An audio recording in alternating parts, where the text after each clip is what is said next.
Ang kapayapaan ay hindi isang destinasyon. Ito ang landas. Madalas, mas maikli ang landas na ito kaysa sa inaakala natin. Ang problema lang, lagi nating pinipili ang mas mahabang daan.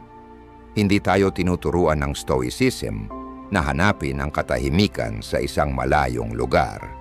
Tinuturuan tayo nitong huminto, manahimik at tumingin sa loob ng ating sarili. Hindi nito hinihingi na kontrolin natin ang mundo, kundi binibigyang diin ang isang simpleng katotohanan. Kontrolin mo ang iyong sarili. Hindi nagmumula ang kapayapaan sa pagdaragdag ng kung ano-ano sa ating buhay, kundi sa pagtanggal ng mga inaasahan, labis na reaksyon, at pagkakabit sa mga bagay na wala sa ating kontrol. Sa pananaw ng mga Stoic, ang katahimikan ay hindi lang tungkol sa pagpatay ng ingay sa paligid. Ito'y tungkol sa pagpatigil ng ingay sa loob, pag-aalala, galit, inggit, ego, at ang walang katapusang mga kwentong paulit-ulit nating sinasabi sa ating sarili. Kapag natahimik na ang mga tinig na iyon, saka palang makakapagsalita ang ating panloob na karunungan at tunay na kapanatagan. Ang bidyong ito ay hindi isang himala, isa itong paanyaya, tapat at walang pasubali. Kung tunay mong nais ang kapayapaan, magsimula sa pagtanggal ng 13 bagay na humihila sa iyo, palayo rito. Huwag kang laktawan kahit isa, dahil kahit isang bagay lang ang mabitawan mo, isa na itong hakbang papalapit sa katahimikan na matagal mo nang hinahanap. Kung handa ka na, mag-iwan ng komento. Tinatanggap ko ang hamon. Tara, simulan na natin. 1. Laging nais maging tama. Isa sa mga tahimik ngunit makapangyarihang hadlang sa ating katahimikan ng isip ay ang kagustuhang laging maging tama. Sa unang tingin parang wala namang masama. Sino ba naman ang ayaw maging tama? Pero kung hindi tayo mag-iingat, ang pangangailangang manalo sa bawat pag-uusap ay maaring maging bitag para sa ating ego. Kapag inuuna natin ang pagiging tama kaysa sa tunay na pag-unawa, hindi natin namamalayan na ipinagpapalit na natin ang pagkakaisa, koneksyon, at maging ang sarili nating kapayapaan. Maraming pagtatalo ang hindi talaga paghahanap ng katotohanan, kundi pagpapakain lang sa ego. Pero tanungin mo ang sarili mo, kapag nanalo ka ba sa isang argumento, tunay ka bang panatag? O pakiramdam mo'y pagod ka, balisa, at inuulit-ulit sa isip ang pag-uusap ng ilang oras pa matapos ito? Tinuturuan tayo ng Stoicism na huwag hayaang kontrolin ng reaksyon ng iba ang ating panloob na mundo. Sabi nga ni Epictetus, hindi ang nangyayari sa iyo ang mahalaga, kundi kung paano ka tumugon dito. Paalala ito na ang hindi pagkakaintindihan, galit o pagtutol ng iba ay hindi banta. Maliban na lang kung ituring natin itong ganoon. Sa isang pulong, kapag may taong matigas ang paninindigan na salungat sa iyo, maaari kang makipagtalo hanggang dulo o maaari kang huminto sandali, lumayo ng kaunti sa emosyon at sabihing, naiintindihan ko ang punto mo. Pwede ba nating tingnan ng magkasama ang iba pang datos? Hindi ito kahinaan. Ito ay isang sadyang pagpili na pahalagahan ang pakikipagtulungan kaysa sa banggaan. Bago pumasok sa isang mahalagang usapan, itanong mo sa sarili mo, gusto ko bang umunawa o gusto kong manalo? At kung ang sagot ay manalo, tanungin mo ulit, ang pagkapanalo bang ito, magdadala ba talaga ng kapayapaan sa akin?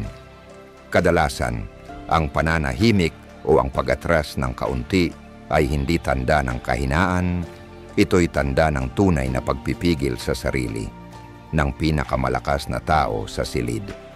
Kung gusto mo ng kapayapaan, minsan kailangan mong bitawan ng matalim na tugon, ang pagnanasang magturo ng leksyon, o ang pangangailangang patunayan na ikaw ang tama. Hindi nagmumula ang kapayapaan sa kung sino ang nanalo, kundi sa kung ano ang pinipili mong panghawakan ang katotohanan o ang katahimikan, dalawang paghahambing sa iyong sarili sa iba. Ang paghahambing ay isang tahimik na uri ng karahasang tayo mismo ang gumagawa sa ating sarili. Kapag palagi mong tinitingnan ang kita, katawan o tagumpay ng ibang tao, hindi mo namamalayang inilalagay mo ang sarili mo sa isang karerang walang malinaw na finish line. Ang problema sa karerang iyon, walang tunay na nananalo. Kapag natalo ka, nakakaramdam ka ng kakulangan at kawalan ng kumpiyansa. Kapag nanalo ka naman, ang pansamantalang taas ng pagiging mas magaling ay pumipigil sa iyong tunay na paglago. Sa parehong kaso, lumalayo ka sa sarili mong landas tungo sa tunay na pag-unlad. Binibigyang diin ng pilosopiyang Stoic ang pamumuhay ayon sa sariling tungkulin, hindi ang mawala sa ilusyon ng buhay ng iba. Minsan ay isinulat ni Marcus Aurelius, ang ambisyon ay ang pag-uugnay ng iyong kapakanan sa sinasabi o ginagawa ng ibang tao. Ang katinuan ay ang pag-uugnay nito sa sarili mong kilos. Isang makapangyarihang paalala, hindi nagmumula ang kapayapaan sa pagiging mas magaling kaysa sa iba, kundi sa pamumuhay ayon sa sarili mong mga halaga. Isang praktikal na paraan upang mabasag ang ugali ng paghahambing ay ang magtakda ng malinaw na personal na layunin, magtala ng lingguhang progreso, at isulat ang 3 bagay na iyong nakamit, gaano man ito kaliit. Sa halip na gumugol ng 30 minuto sa pag-scroll sa social media at maramdaman mong hindi ka sapat, gamitin mo ang oras na iyon para kilalanin ang sarili mo. Natapos mo ang isang mahirap na presentasyon. Nanatili kang kalmado sa isang tensyonadong sitwasyon o nakabasa ka ng isang buong kabanata ng libro. Tandaan, ang paghahambing sa iba ay walang katapusan at walang saysay. Ang pagsubaybay sa sarili mong paglalakbay ang tanging daan tungo sa tunay na paglago at pangmatagalang kapayapaan. Kapag nakatuon ka na sa sarili mo, hindi mo na kailangang patunayan ang kahit ano kanino man, kailangan mo na lang magpatuloy, dahan-dahan, sa sarili mong paraan, at kapag nakalabas ka na sa bitag ng paghahambing, maaring mapansin mong may isa pang tahimik na puwersang unti-unting kumakain sa iyong kapayapaan, ang pagnanais na kontrolin ang lahat. Sa susunod na bahagi, tatalakayin natin kung bakit ang kagustuhang hawakan ng lahat ay siya mismong dahilan kung bakit ka balisa at kung paano ito pakakawalan sa tamang oras. 3. Ang pagnanais na kontrolin ang lahat. May isang uri ng pagkapagod na bihira nating pangalanan, ang pagod na dulot ng palagiang pagtatangkang kontrolin ang lahat ng bagay. Dapat eksakto ang oras ng schedule. Dapat umakto ang mga tao ayon sa ating inaasahan. Dapat sumunod ang buhay sa script na isinulat natin. Pero ang buhay ay hindi isang computer program na pwede nating i-code linya kada linya. At kapag nagsimulang lumihis ang realidad sa script, may biglang nagkansela ng plano, may proyektong gumuho, o may mahal sa buhay na tumugon ng hindi ayon sa inaasahan natin, napapansin nating tayo'y nai-stress, kinakabahan o nagagalit. Iyan ang kapalit ng pagnanais ng ganap na kontrol. Sabi nga ni Epictetus sa pinakasimple nitong anyo, may mga bagay na nasa kapangyarihan natin at may mga bagay na wala. Hindi natin kayang kontrolin ang mga nangyayari sa paligid, pero palagi nating kayang kontrolin kung paano tayo tutugon. Hindi lang ito maganda sa papel, ito'y isang daan palabas para sa isipan na paulit-ulit na nabibitag sa siklo ng pagkontrol. Kapag tinanggap mong hindi mo kailangang at hindi mo kayang hawakan ang lahat, unti-unti mong napapalaya ang sarili mo mula sa di nakikitang bigat na iyon. Isipin mong naiipit ka sa trapiko tuwing rush hour. Pwede kang mainis, bumusina, sumigaw, Iniisip mong may ginagawa ka. Pero sa totoo lang, tumutugon ka lang sa isang bagay na wala sa iyong kontrol. O kaya na may inaasahan mong palaging mauunawaan ka ng iyong partner, na palagi niyang sasabihin ang eksaktong gusto mong marinig. Kapag hindi niya iyon nagawa, nadidismaya ka, nasasaktan, baka nagagalit pa. Pero kasalanan ba talaga niya iyon? O sinusubukan mo lang kontrolin ang damdamin ng ibang tao? Natural na gustuhin nating maging maayos ang mga bagay. Pero ang pagnanais ng ganap na kontrol ay nakakalason. Lagi kang nakakaramdam ng tensyon, laging takot na mawala ng bagay na hindi naman talaga kailanman naging iyo. Hindi dumarating ang kapayapaan sa mga taong kayang kontrolin ang lahat, kundi sa mga taong marunong bumitaw sa tamang oras. Sa halip na labanan ang agos ng ilog, matutong sumabay dito. Hindi ito pagsuko, ito'y karunungan. At ito ang paraan upang mapanatili ang kapayapaan sa gitna ng magulong mundo.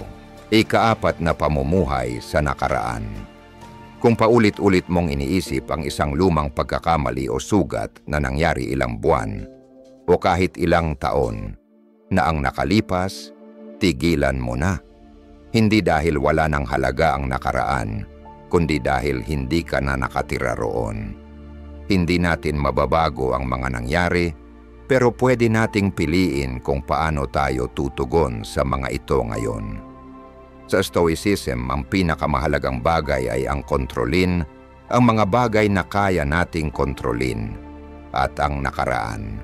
Kahit gaano pa ito kasariwa o ka-emosyonal, ay wala na sa saklaw ng kontrol na iyon. Madalas umikot ang ating imahinasyon sa mga bagay na hindi na natin maibabalik, sa mga sana at kung. Pero ang mga sana ay hindi binabago ang kasalukuyan. Kinakain lang nito ang kapayapang dapat ay para sa iyo. Ang paghawak sa sakit ay parang pagpigil sa paghilom ng sugat. Hindi ito kailanman gumagaling.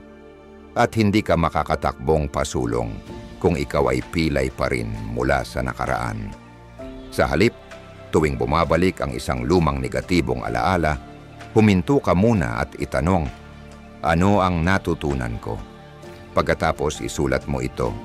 Ang simpleng gawaing ito ay hindi lamang tumutulong para makabalik ka sa kontrol, kundi inihahatid din ang iyong enerhiya mula sa pagsisisi patungo sa paglago.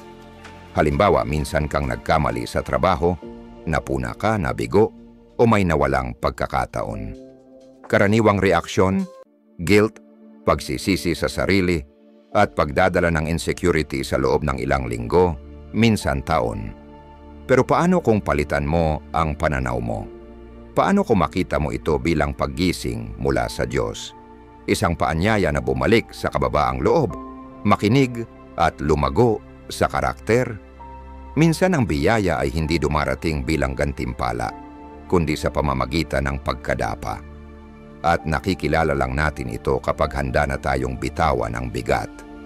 Ang pamumuhay sa nakaraan ay hindi katapatan sa alaala. Ito ay pagkakakulong sa isang di nakikitang bilangguan. Pwede kang pumili ng iba. Matutunan ng aral, gumawa ng plano para bumuti at magpatuloy.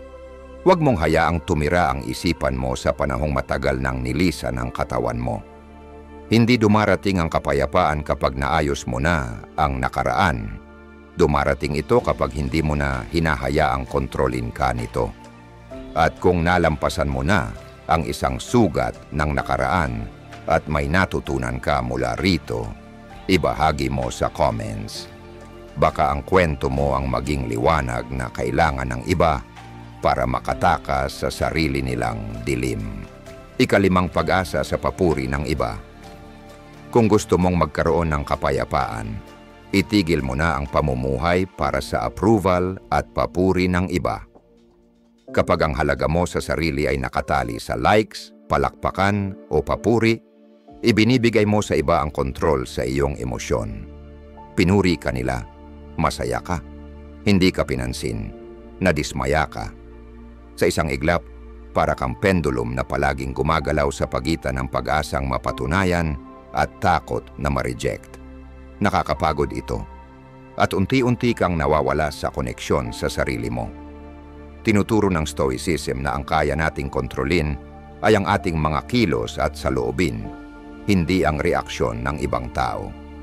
Isinulat ni Marcus Aurelius, may kapangyarihan ka sa iyong isipan, hindi sa mga panlabas na pangyayari. Kapag naunawaan mo ito, matatagpuan mo ang tunay na lakas.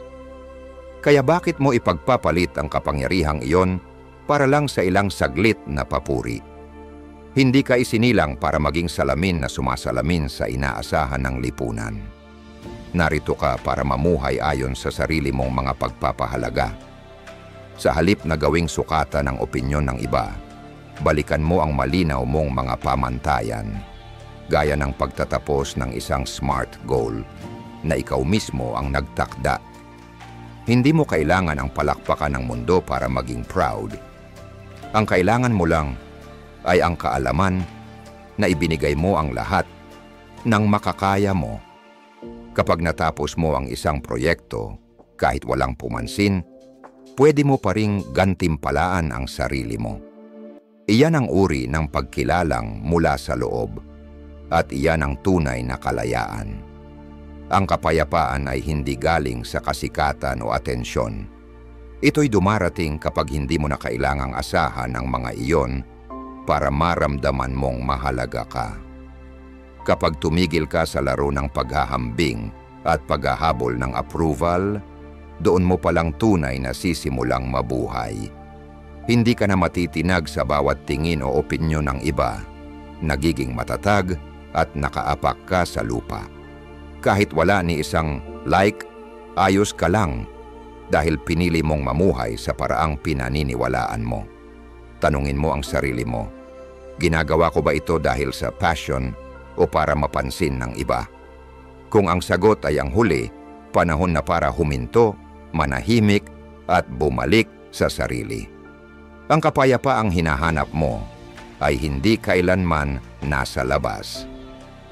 Lagi na itong nasa abot kamay kung mayroon kang tapang na kilalanin ang sarili mong halaga. Siyam, takot mabigo.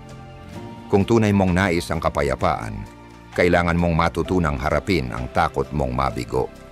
Hindi iwasan ito. Ang tunay na kapayapaan ay hindi nanggagaling sa pagiging perpekto ng lahat. Nanggagaling ito sa pananatiling matatag kahit magulo ang lahat sa paligid. Ang takot sa kabiguan ay isang di nakikitang bilangguan. Pinapahinto ka nito, pinapaatras mula sa mga oportunidad, at pinapaniwala kang hindi pa ako handa o hindi ako sapat, at doon ka na humihinto. Wala nang kailangang talunin ka, tinalo mo na ang sarili mo mula sa loob. Tahimik pero araw-araw, pinapatay ng takot ang potensyal mo. Hindi mo sinusubukan ang mga bagong bagay. Hindi ka lumalabas sa comfort zone mo. Nagpapatumpik-tumpik ka, sobra sa pag-iisip, at palaging naghihintay na maging perpekto ang lahat. Pero gaya ng sabi ni Seneca, mas naghihirap tayo sa imahinasyon kaysa sa realidad. Karamihan sa mga kinatatakutan mo ay nasa isip mo lang. Hindi ito totoo. Hanggang sa gawin mo itong dahilan para hindi ka na umusad. Kaya ano ang dapat mong gawin? Magsimula sa maliliit na lingguhang hamon. Hindi tagumpay ang layunin ay harapin ang takot at matuto. Pumili ng isang bagay na medyo kinakabahan ka, gaya ng pagpapadala ng job inquiry email, pagbabahagi ng ideya sa harap ng grupo, o pagsisimula ng blog para ilahad ang sarili mong pananaw. Hindi kailangang perpekto. Kailangan lang matapos. At ang pinakamahalaga, obserbahan mo ang isipan mo habang ginagawa mo ito. Natututo kang kontrolin ang emosyon mo, imbes na ikaw ang kontrolin nito. Iyan ang stoic mindset. Isang halimbawa sa totoong buhay. Bago na imbento ang bombilya, nabigo si Thomas Edison ng higit sa 1,000 beses. Nang tanungin siya kung nadismaya siya, ngumiti siya at sinabing, "Hindi ako nabigo." nakahanap lang ako ng 1,000 paraan na hindi gumagana. Ang ganitong pananaw ang tumulong sa kanya na manatiling kalmado, tuloy-tuloy, at sa huli, nagtagumpay. Kung hinayaan niyang ang takot ang mangibabaw, baka iba na ang mundo natin ngayon. Ikaw naman, ano ang mga bagay na pinatatagal mo dahil natatakot kang mabigo? Ibahagi mo sa comments, hindi lang para gumaan ang pakiramdam, kundi para makatulong sa iba na makaahon din. Bawat pagbabahagi ay isang hakbang palayo sa takot at isang hakbang papalapit sa kapayapaan. 7. Pag-iipon ng mga bagay na hindi kailangan. Madalas nating iniisip na kapag mas marami tayong pag-aari, mas magiging masaya tayo, pero ang totoo, kabaligtaran ito. Habang mas marami tayong kinakapitan, mas lalo tayong nabibitag.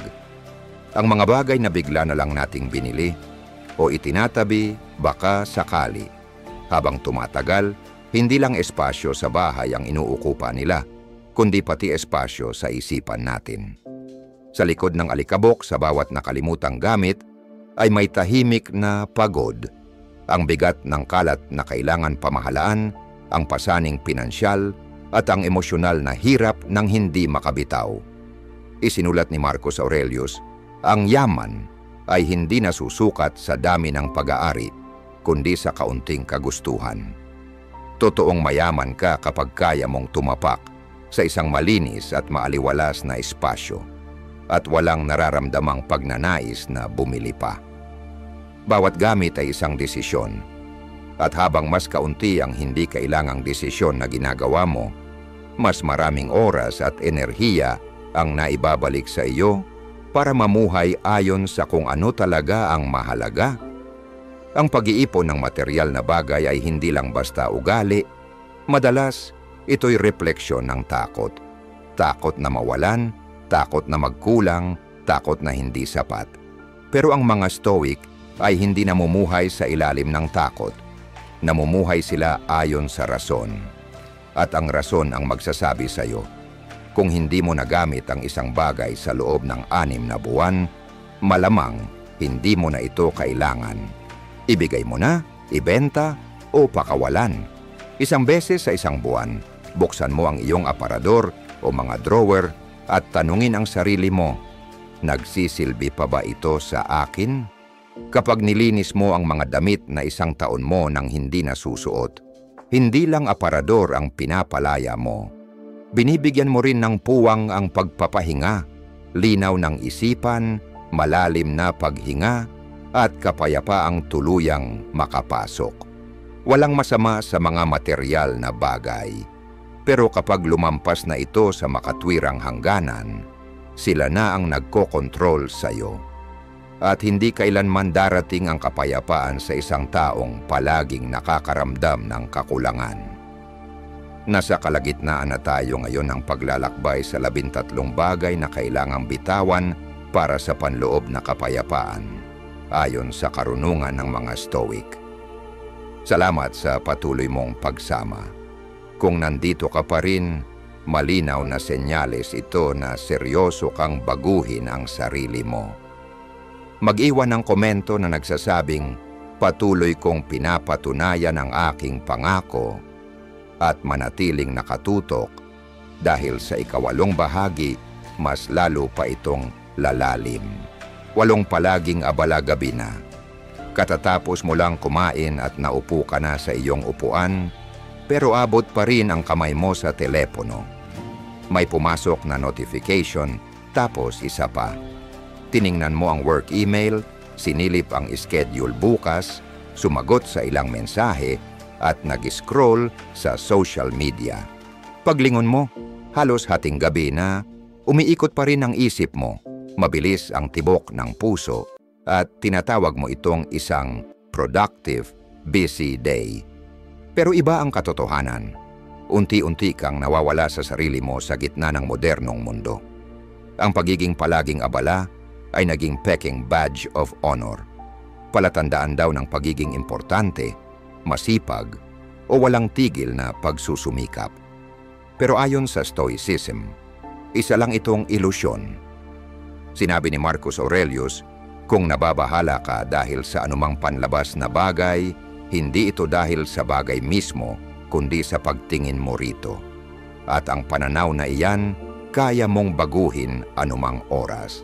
Kapag sobrang siksik ng schedule mo, wala nang espasyo para marinig mo ang sarili mo. Doon nagsisimula ang stress, ang anxiety, at ang malalim na pagkahiwalay sa sarili. At pati na rin sa mga mahal mo. Ang totoo, walang sino man ang kayang magpatuloy ng tuloy-tuloy ng walang kabayaran. Ang burnout ay hindi nangyayari dahil lang sa isang araw ng matinding trabaho. Nangyayari ito dahil sa maraming linggo o buwan ng patuloy na pagkalimot na huminto. Lagi kang may ginagawa, pero parang wala ka namang pinupuntahan. Sa Stoicism, ang kapayapaan ay hindi galing sa pagiging productive. Nagmumula ito sa kamalayan, sa kakayahang kontrolin ang atensyon mo at ang mga kilos mo. Magsimula sa maliit. Maglaan ng 30 minuto bawat araw para wala kang gawin. Walang telepono, walang email, walang multitasking. Umupo ka lang sa katahimikan, magbasa ng isang pahina mula sa libro, magmuni-muni ng bahagya, o pagmasdan lang ang paligid. Patayin mo muna ang lahat ng notification sa panahong ito.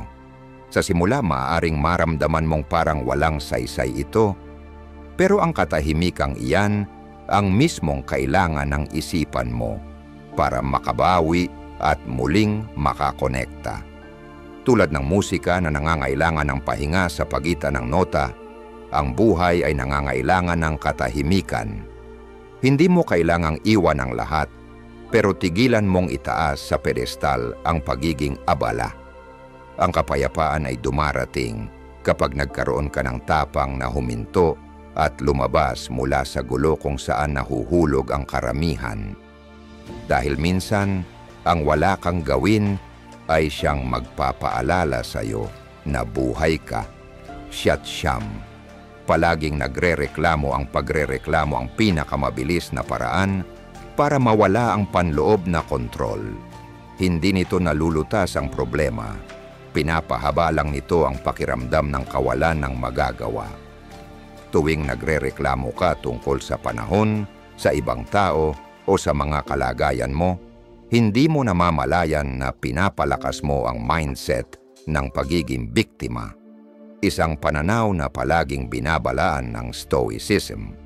Hindi binabaliwala ng mga Stoic ang paghihirap, pero hindi rin nila hinahayaan na sila'y lamunin nito. Ang pagrereklamo ay hindi aksyon. Ito ay pagkaantala ng aksyon sa pamamagitan ng ingay.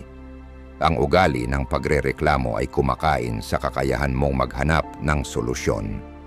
Kapag palagi mong binabato ang sisi sa mundo, nawawala sa iyo ang dahilan para baguhin ang sarili. Nagiging tao ka na magaling mag-analisa ng mga problema, pero hindi gumagawa ng kahit isang hakbang para makatawid mula dito. Ang pagrereklamo ay resulta ng negatibong pag-iisip na paulit-ulit na ginagawa hanggang ito'y maging iyong default na pananaw. Subukan mong mag-iba. Tuwing nararamdaman mong magreklamo, huminto at isulat ang 3 bagay na ipinagpapasalamat mo. Maaring ito ang mainit na pangitaas na suot mo, isang kaibigang nakinig sa'yo, o ang simpleng tasa ng kape sa umaga. Imbes na hayaan mong hilahin ka pababa ng pagrereklamo, hayaang itaas ka ng pasasalamat. Ang pasasalamat ay ang direktang kabaligtaran ng pagrereklamo.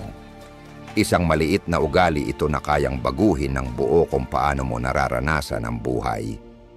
Kunin mo ang halimbawa ni Nick Vujicic, ang lalaking ipinanganak na walang mga braso at paa, na hindi kailanman nagpakita ng kalungkutan sa sarili.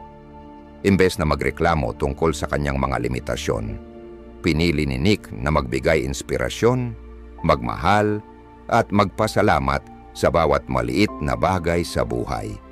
Hindi siya maswerte kaysa sayo. Pinili lang niyang hindi magpatrap sa siklo ng pagrereklamo. Kung tunay mong nais ang kapayapaan, tumahimik ka. Hindi para manahimik magpakailanman, kundi para patahimikin ang ingay sa loob ng iyong isipan upang mas marinig mo kung ano ang nararapat pakinggan, pasasalamat, katahimikan, at pananagutan para sa sarili mo. At kung iniisip mong ang kapayapaan ay nanggagaling sa pagkontrol ng iyong panlabas na kalagayan, mag-isip ka ulit.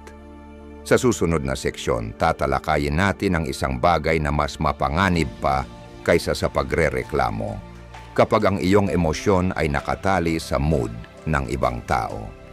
Ang emosyonal na pagdedepende ay isang di nakikitang lubid na sapat ang lakas para hilahin ka palayo sa iyong sarili. Ilang beses ka nang nawalan ng kapayapaan dahil lang may hindi pagkakasunduan ang iba. Huwag magtakip mata. Tatalakayin natin ito sa susunod. Ika-10. Emosyonal na pagdedepende sa iba. Habang pinapayagan mong kontrolin ng iba ang iyong emosyon, ang kanilang mga tingin, salita o aprobado, mas lalo mong nawawala ang iyong panloob na kapayapaan. Ang emosyonal na pagdedepende ay hindi lang nagpapahina sa iyo. Nagbibigay din ito ng labis na pressure sa iyong mga relasyon. Kapag inaasahan mong laging maiintindihan ka, laging mamahalin, at laging tatanggapin, ibinibigay mo ang susi sa iyong kaligayahan sa ibang tao. At kapag sila'y napagod, walang pakialam, o hindi nagrespondo ng ayon sa iyong inaasahan, matindi ang bagsak mo. Itinuturo ng Stoicism na ang tanging bagay na tunay mong makokontrol ay ang iyong panloob na mundo. Sinulat ni Marcus Aurelius, ang kaligayahan ng iyong buhay ay nakasalalay sa kalidad ng iyong mga pag-iisip. Kaya, bakit ilalagay mo ang iyong emosyon sa isang psychological lever na kontrolado ng ibang tao? Isipin mo na lang na nagte-text ka sa isang tao na gusto mo at hindi siya agad sumagot. Bigla kang tinamaan ng anxiety. May nagawa ba akong mali? Hindi na ba nila ako gusto?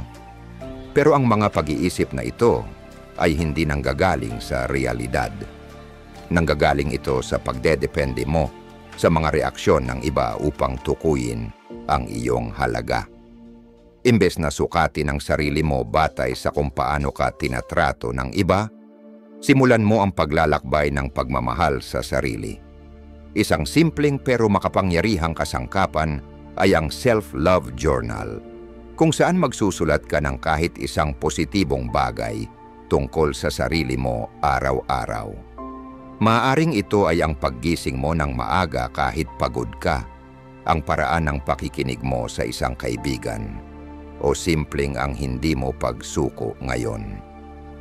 Habang lumilipas ang panahon, mabubuo mo ang pinakamahalagang relasyon sa lahat, ang relasyon mo sa iyong sarili. Ang isang tao na hindi na kailangang ng panlabas na pagpapatibay upang maramdaman ang sarili niyang halaga ay tunay na malaya.